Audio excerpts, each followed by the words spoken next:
Mes parents ont secrètement mis mon nom sur un prêt commercial de 56 000 $, puis ont laissé mon crédit s'effondrer lorsque mon frère n'a pas pu payer. Quand j'ai découvert ça, ma mère a dit, « Tu as toujours eu un meilleur crédit. C'est seulement juste. » J'ai déposé une plainte au commissariat et porté plainte. 2 mois plus tard, ils sont entrés au tribunal avec le sourire et en sont sortis avec un casier judiciaire. J'ai été choqué de découvrir jusqu'où mes parents étaient allés. J'ai toujours su qu'ils avaient leur propre façon de justifier les choses, de plier légèrement les règles ici et là pour le bien de la famille. Mais ce n'était pas un petit mensonge. Ce n'était pas oublier de me dire quelque chose d'important. C'était criminel. C'était une trahison à un niveau dont je ne pensais pas qu'ils étaient capables. Cela a commencé par une routine. Je suis allé à la banque pour refinancer mon prêt auto, pensant que ce serait une demi-heure ennuyeuse, tout au plus. Le banquier a imprimé mon rapport de crédit, a fait une pause et m'a demandé si j'avais récemment créé une entreprise. Je lui ai dit non. Il a retourné le papier, et voilà, un prêt commercial de 56 000 $ à mon nom. Actif. 4 mois. Paiement manqué. Frais de retard qui s'accumulent. La pièce a floué pendant une seconde. J'ai demandé à voir les détails. La demande portait mon nom complet, mon numéro de sécurité sociale, mon ancienne adresse et l'adresse de mes parents. J'ai quitté la banque dans le brouillard et j'ai conduit directement chez eux. Quand je suis arrivé, je n'ai même pas frappé. Je suis entré et je suis allé directement à la cuisine. Ma mère coupait des légumes comme si c'était un jour comme les autres. J'ai dit les mots platement, « Pourquoi y a-t-il un prêt de 56 000 $ à mon nom ?» Elle n'a même pas bronché. Elle a simplement posé le couteau et m'a dit que c'était pour Ezechia, mon frère. Elle a dit qu'il avait besoin du prêt pour remettre son atelier automobile sur pied. Il avait essayé de faire une demande mais n'avait pas pu se qualifier, alors ils ont utilisé mon nom à la place. J'ai demandé comment. Elle a dit qu'ils avaient mon numéro de sécurité sociale depuis que j'avais fait ma demande d'admission à l'université et qu'ils avaient tout signé électroniquement. Ce n'est pas comme si ça te faisait du mal, a-t-elle ajouté. Tu as toujours eu le meilleur crédit. C'est seulement juste. C'est alors que mon père est entré, tenant une tasse de café. Il m'a regardé comme si j'étais le problème, comme si je venais de faire irruption dans la maison en les accusant de meurtre à cause d'un malentendu. Il a haussé les épaules et a dit qu'ils avaient l'intention de me le dire un jour. Il a dit que c'était la famille, et que la famille se soutient mutuellement. Je n'arrivais pas à croire ce que j'entendais. Ils n'ont pas demandé. Ils ne m'ont même pas prévenu. Ils m'ont simplement utilisé. Et ils n'étaient même pas désolés. Et Ezechia était introuvable. J'ai découvert plus tard qu'il vivait avec une fille dans une ville voisine et qu'il n'était pas revenu depuis des semaines. Il avait dépensé la majeure partie de l'argent dans un casino et en pièces détachées de voitures pour un atelier qui n'a même plus de pont élévateur fonctionnel. L'endroit était déjà en train de couler avant le prêt. J'ai dit à mes parents que j'allais le signaler. Ma mère a ri. Mon père s'est mis sur la défensive. Tu enverrais ta propre mère en prison, a-t-il dit, à cause d'un prêt dont ton frère avait besoin. Ils m'ont fait sentir comme la criminelle, comme si je les trahissais, comme s'ils étaient les victimes ici. Mais je n'ai pas hésité. Le lendemain matin, j'ai déposé une plainte auprès de la police ou usurpation d'identité, fraude en nommant tous les deux. C'est alors que les appels téléphoniques ont commencé. Au début, ce n'était que de la culpabilité, ma mère pleurant sur le répondeur, mon père me prévenant que je réagissais de façon excessive. Puis sont venus les parents, un oncle me disant que je déchirais la famille, un cousin me disant que j'aurais dû gérer ça discrètement. Tous les défendaient mes parents. Tous agissaient comme si Ezechia n'avait pas tout simplement détruit mon crédit et s'était enfui en riant. Mais plus ils insistaient, plus je m'entêtais. Ils avaient franchi la ligne, et maintenant ils allaient payer pour ça. Après avoir déposé ma plainte à la police, je m'attendais à de la colère, je m'attendais à des sentiments de culpabilité. Je ne m'attendais pas à la campagne à grande échelle que ma famille a lancée pour faire de moi la méchante de ma propre histoire. Cela a commencé tranquillement, quelques appels manqués, mon père m'envoyant un texto, nous devons parler comme des adultes, comme si falsifier mon nom sur un prêt de 56 000 $ n'était qu'un désaccord mineur. Puis ma mère a appelé, pleurant, laissant un message sur le répondeur disant que cela détruirait la famille, qu'elle irait en prison, et qu'Ezechia ne s'en remettrait jamais. Elle a dit qu'elle ne pouvait pas croire que j'allais faire ça à ma propre famille. Je n'ai pas répondu. Le lendemain, j'ai reçu un email de mon cousin Marco. Il habite à 2 états de là, ne m'avait pas parlé depuis 3 ans, mais soudain il intervenait. Il a dit que je devais réfléchir aux conséquences à long terme d'envoyer mes propres parents en prison. Il a dit que le crédit pouvait être reconstruit, mais pas la famille. Puis est venue tante Lydia. Elle a appelé pendant ma pause déjeuner et a dit qu'elle comprenait les deux côtés. Elle m'a dit qu'elle a toujours su qu'Ezechia était impulsif, mais que, les garçons comme lui n'ont besoin que d'une bonne chance. Elle a dit que mes parents avaient de bonnes intentions et qu'ils n'avaient peut-être pas procédé de la bonne manière, mais que les poursuivre était extrême. Je lui ai posé une question, si quelqu'un utilisait votre identité pour emprunter 56 000 $ et saboter votre crédit, laisseriez-vous simplement tomber? Elle a fait une pause trop longue. J'ai raccroché. Ezechia a appelé ensuite. Il semblait qu'il venait de sortir du lit. Il a dit qu'il n'avait jamais demandé à nos parents de le faire, mais maintenant que l'argent était dépensé, il ne pouvait pas revenir en arrière. Il a dit qu'il travaillait sur un plan pour me rembourser, peut-être 100 $ par mois jusqu'à ce que les choses s'améliorent. J'ai demandé où était allé l'argent. Il a dit à l'atelier, principalement, mais a ensuite admis qu'une partie avait été affectée à des dépenses personnelles. Cela comprenait Las Vegas, un jet ski et le paiement du loyer pour une fille qu'il ne connaissait que depuis 3 semaines. L'atelier a été fermé par la ville le mois dernier en raison de permis de zonage impayés. Il ne s'est même pas défendu. Je lui ai dit de perdre mon numéro. À ce stade, je passais la plupart de mes soirées au bureau de mon avocate. Madame Pharaon était chirurgicale. Elle a tout examiné, les documents falsifiés, les journaux des adresses IP, même les eurodatages de la demande de prêt. Tout venait de chez eux. Elle m'a aidé à rédiger une lettre de cessation et de désistance et l'a fait signifier par un huissier. Cela a apparemment déclenché la panique car, en quelques heures, mon père s'est présenté à mon appartement. Je ne l'ai pas laissé entrer. Il est resté dans le couloir, parlant à travers la porte. Il a dit que j'exagérais. Il a dit que cela ruinerait leur retraite, que des gens allaient en prison pour ce genre de choses, et qu'ils n'étaient pas des criminels, juste des parents essayant d'aider leur autre fils. Je n'ai rien dit. Il a laissé un chèque dans une enveloppe, 3 000 $. Il était écrit d'une écriture tremblante, postdaté, et a été refusé lorsque j'ai essayé de le déposer une semaine plus tard. La prochaine escalade est venue de leur avocat, une lettre mal écrite pleine de dramatisme, affirmant que tout cela était un malentendu familial, que j'avais donné mon consentement implicite en laissant mon numéro de sécurité sociale en leur possession, que mes parents étaient en difficulté financière, et qu'Ezechia avait toujours l'intention de rembourser la dette, mais pas dans un délai formel. Elle essayait même de prétendre que j'avais des antécédents d'instabilité émotionnelle et que je réagissais par vengeance, et non par justice. J'ai donné la lettre à Madame Pharaon, qui a ri par le nez et a dit, le désespoir, ça ressemble à ça. Les mois ont passé lentement. J'ai cessé de parler à la plupart de ma famille élargie. Ils essayaient soit de me faire la paix, soit de me culpabiliser. Chaque interaction se transformait en une supplication, ne laissez pas vos parents aller en prison. Cela vous hantera. Ils sont vieux. Ezechia est perdu sans soutien, blablabla. Mais aucun d'eux ne m'a demandé comment j'allais. Aucun d'eux ne se souciait que mon crédit soit détruit, que je ne puisse pas obtenir un nouvel appartement, que j'avais été refusé à un emploi à cause d'une vérification des antécédents signalés, que j'étais celle qui vivait avec les conséquences tandis que les personnes qui en étaient la cause avaient l'audace de demander grâce. Puis, enfin, la date du procès est arrivée. Je suis arrivé tôt. Madame Pharaon m'a rencontré au palais de justice. Nous avons revu les documents une dernière fois. Puis mes parents sont entrés.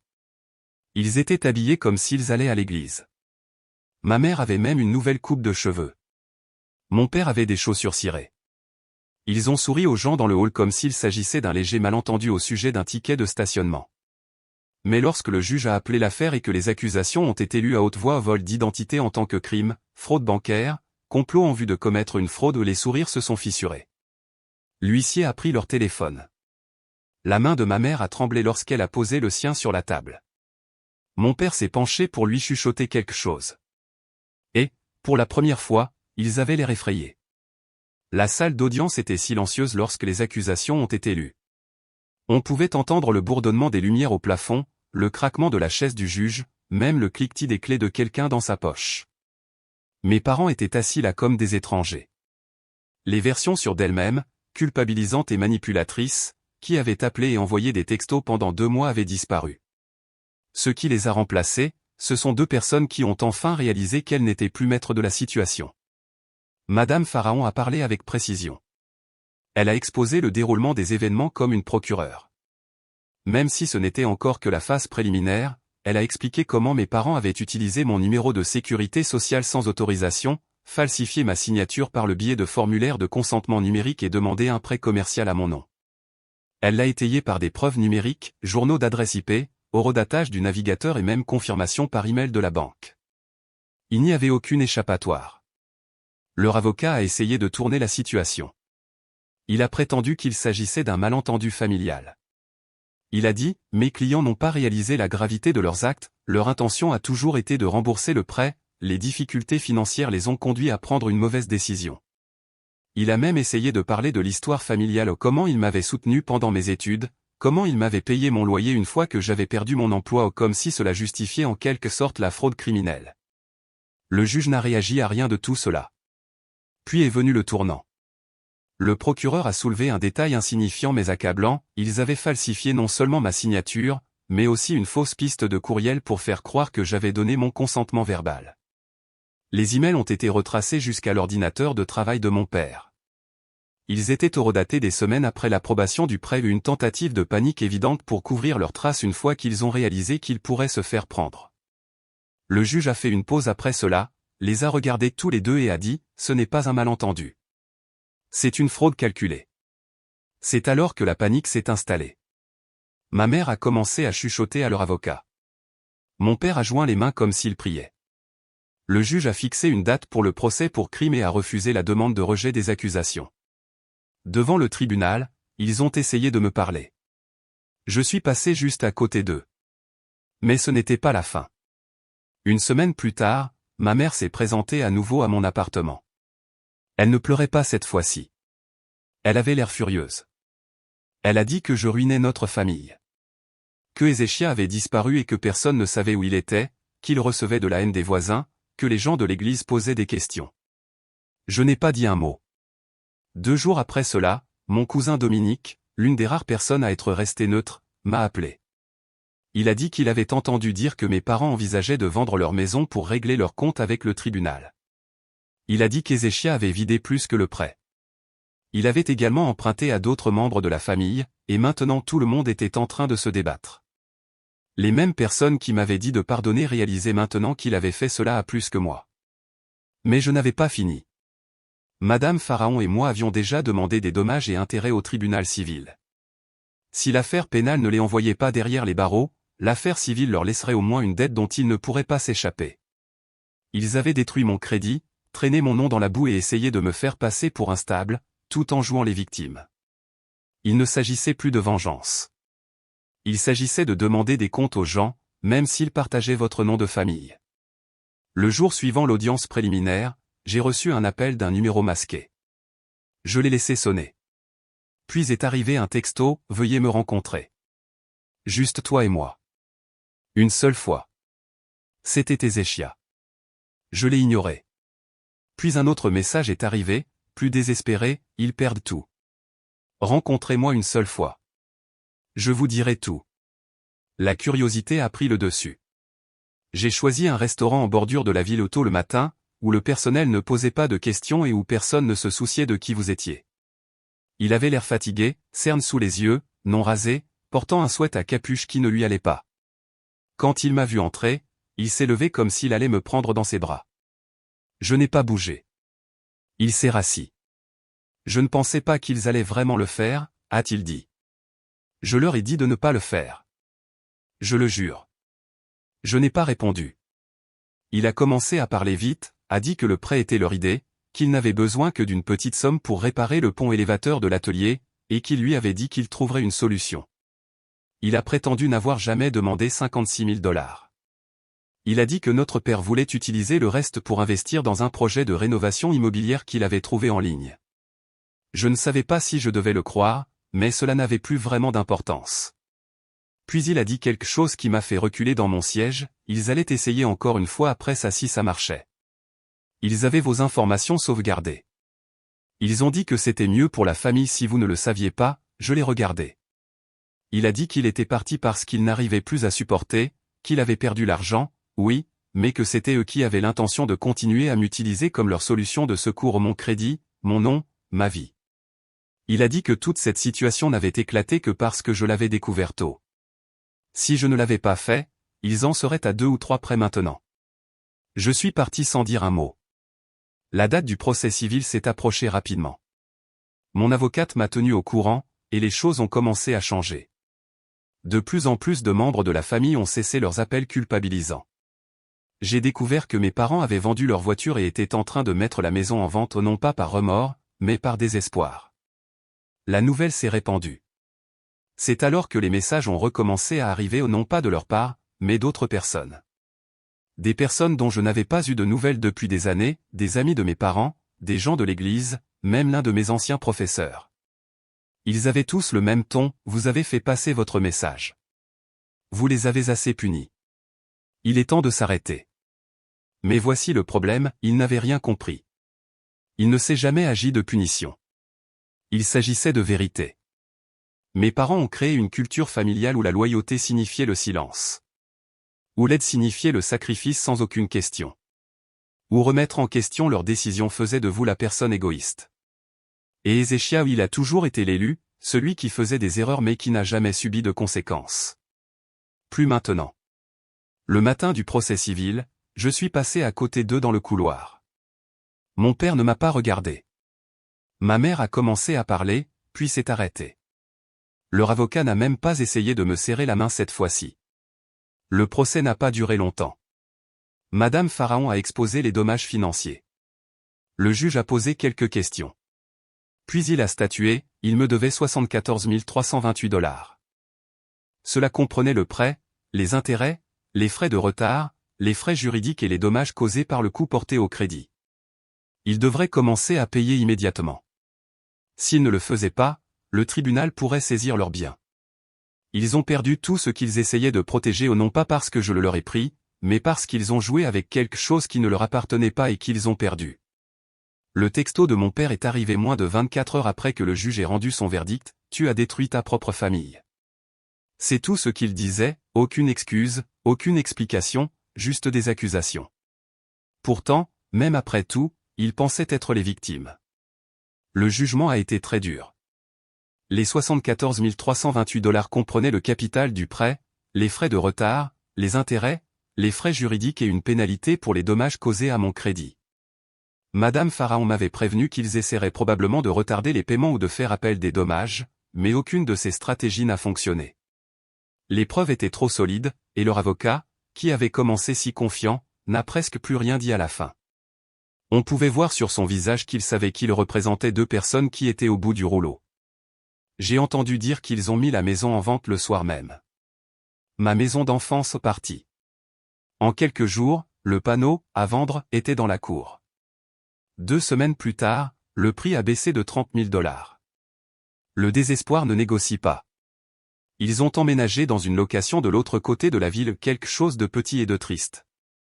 Je ne suis pas passé, mais un voisin avec qui je parlais encore a dit que les stores restaient fermés la plupart des jours. Ma mère a quitté son emploi au bureau de l'école. Mon père a quitté le sien aussi. Je ne sais pas s'ils ont démissionné, ont été licenciés ou ont simplement cessé de se présenter. Les gens parlent. Je n'étais pas intéressé à me réjouir. Je voulais juste de la distance. Ce à quoi je ne m'attendais pas, c'est le revirement de situation. Un par un, les gens qui m'avaient fait culpabiliser en silence ont commencé à changer discrètement de ton. Le cousin Marco, celui qui m'a dit que je déchirais la famille, m'a envoyé un message sur Facebook. Il a dit qu'il était désolé, qu'il ne connaissait pas toute l'histoire, et que récemment il avait découvert que mes parents avaient essayé d'ouvrir une carte de crédit en utilisant le nom de jeune fille de sa femme. Ils ont été refusés, mais cela les a suffisamment effrayés pour geler leur crédit. Tante Lydia a appelé et a laissé un long message sur le répondeur. Pas de fausses larmes cette fois-ci, juste de la confusion et des regrets. Elle a dit qu'il lui avait aussi emprunté de l'argent, soi-disant pour les frais juridiques, mais qu'il l'avait utilisé pour rembourser un prêt sur la voiture d'Ézéchias. Elle a dit qu'elle se sentait utilisée. Même les gens de leur église ont commencé à prendre leur distance. Une femme m'a écrit un email en disant qu'elle avait co-signé un prêt pour eux quelques années auparavant et qu'elle le remboursait toujours elle-même. Ézéchias est devenu silencieux comme la radio, pas de message, pas d'excuses, rien.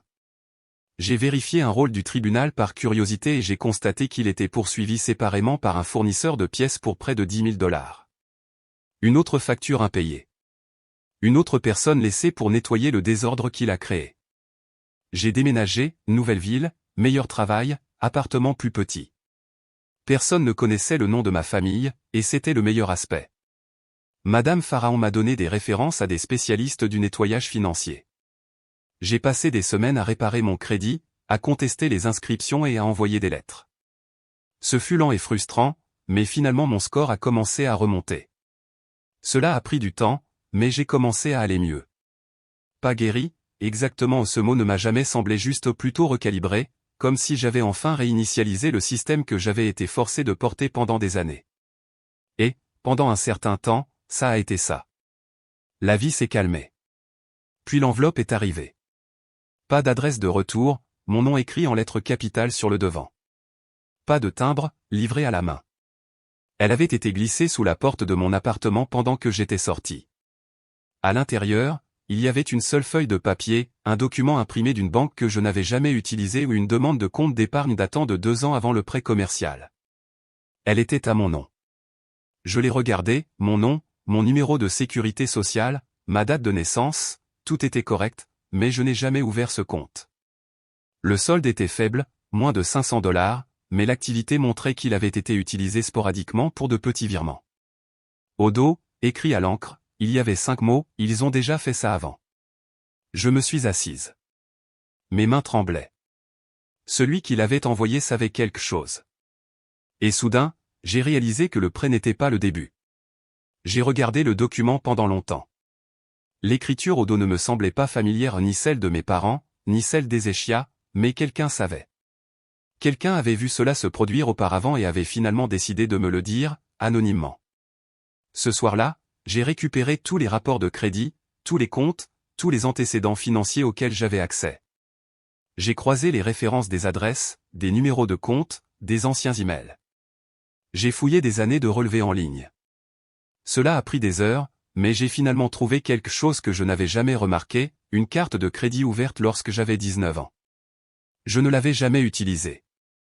Les frais étaient sporadiques, station-service, épicerie, achats occasionnels en ligne.